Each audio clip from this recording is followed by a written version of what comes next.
फिर दूसरी sub division है ब्रायोप्सिडा।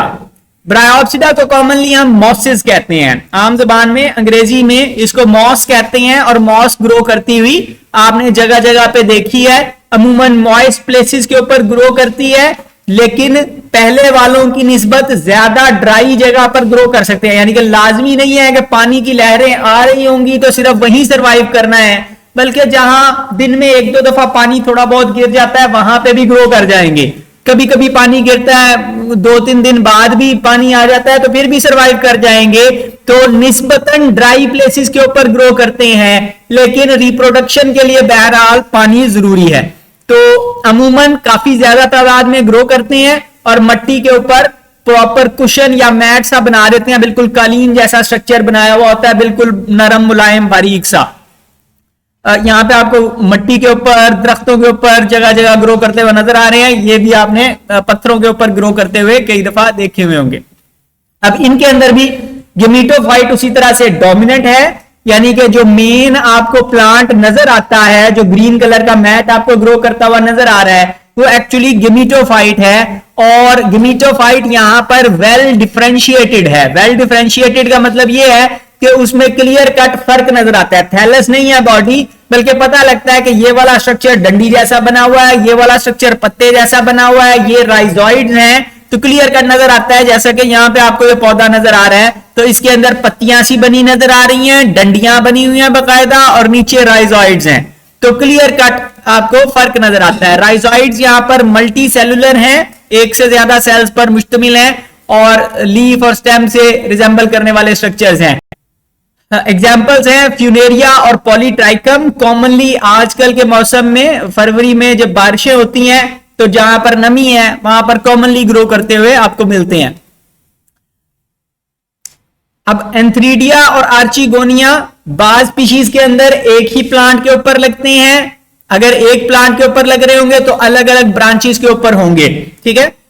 यानी कि एक ही पौधे की एक ब्रांच मेल होगी, दूसरी ब्रांच फीमेल होगी। फीमेल वाले अभी जो पीछे हमने डंडी देखी है, तो इसके अंदर एक डंडी के ऊपर, ये वाली के ऊपर आप देखें तो कोई स्पोरोफाइट ग्रो नहीं कर रहा, लेकिन इस डंडी के ऊपर स्पोरोफाइट ग्रो कर रहा है। इसका मतलब है कि यहां पर आर्चिगोनियम लगी हुई थी, उस आर्चिगोनियम के अंदर एग था, यहां से एंथीरोजोइड स्विम करके आए, यहां पे उसको फर्टिलाइज किया, और उसकी वजह से यहां पर ये स्पोरोफाइट लगा हुआ है। और यही स्पोरोफाइट यहां पर आपको काफी सारे ग्रो करते हुए नजर आ रहे हैं। एक्चुअल गेमेटोफाइट नीचे है मट्टी के साथ, बिल्कुल छोटे छोटे से, और यही आपको यहां पर भी नजर आ रहे हैं। अब यहां पे ज्यादा बारीक बारीक सी पत्तियां हैं, और उन पत्तियों के ऊपर फिर एक ये सीटा लगा हुआ है, और उसके ऊपर कैप्सूल आपको नजर आ रहा है।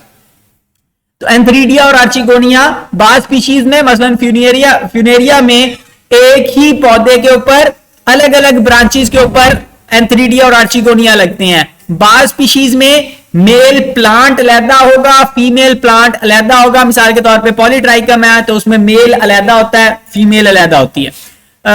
अब जहां पर वो एंथ्रीडिया और आर्चिगोनिया लग रहे हैं, उनके दरमियान में स्टीराइल हेयर होते हैं। स्टीराइल हेयर की हमने कल बात की थी।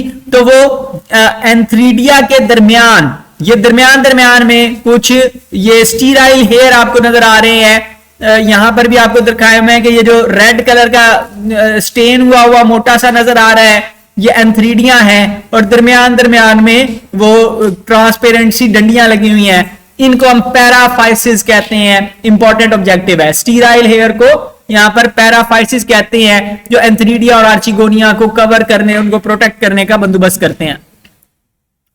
इनके अंदर भी जाहिर है अल्टरनेशन ऑफ जनरेशन होती है, तमाम प्लांट्स के अंदर होती है। स्पोर्स प्रोड्यूस होते हैं मियोसिस के नतीजे में, और वो हैप्लॉइड होते हैं। और कहां लगते हैं? स्पोरोफाइट के ऊपर लगते हैं, कैप्सूल के अंदर लगते हैं, मट्टी में जाकर गिरते हैं। और अब उस लाइफ साइकिल में एडिशन हो गई है। क्या होता है कि जब ये मट्टी में जाकर गिरते हैं तो ये डेवलप करके हेयर लाइक स्ट्रक्चर बनाते हैं, जिनको प्रोटोनीमा कहते हैं। प्रोटो का मतलब पहले, प्रोटो सबसे पहले, प्रोटोनीमा जो लाइफ साइकिल में सबसे पहले धागे बनते हैं। नीमा का लफ्ज़ी मतलब धागे, रेशे का होता है। तो शुरू में धागे से ग्रो करते हैं, जिनको प्रोटोनीमा कहते हैं। इंपॉर्टेंट ऑब्जेक्टिव है, कई दफा पेपर में आई हुई है। तो एलजी लाइक मैस ग्रो करता है। यहां पर आपको दिखाया हुआ है, ये बारीक बारीक से रेशे हैं, माइक्रोस्कोपिक हैं, इनको प्रोटोनीमा कहते हैं। फिर प्रोटोनीमा में से गिमिटोफाइट निकलता है, और गिमिटोफाइट देखने में वो प्रॉपर पौधे जैसा होता है, उसकी राइजोइड्स होती हैं, स्टेम जैसा स्ट्रक्चर है और काफी ज्यादा लीफ जैसे स्ट्रक्चर लगे हुए हैं उसके ऊपर।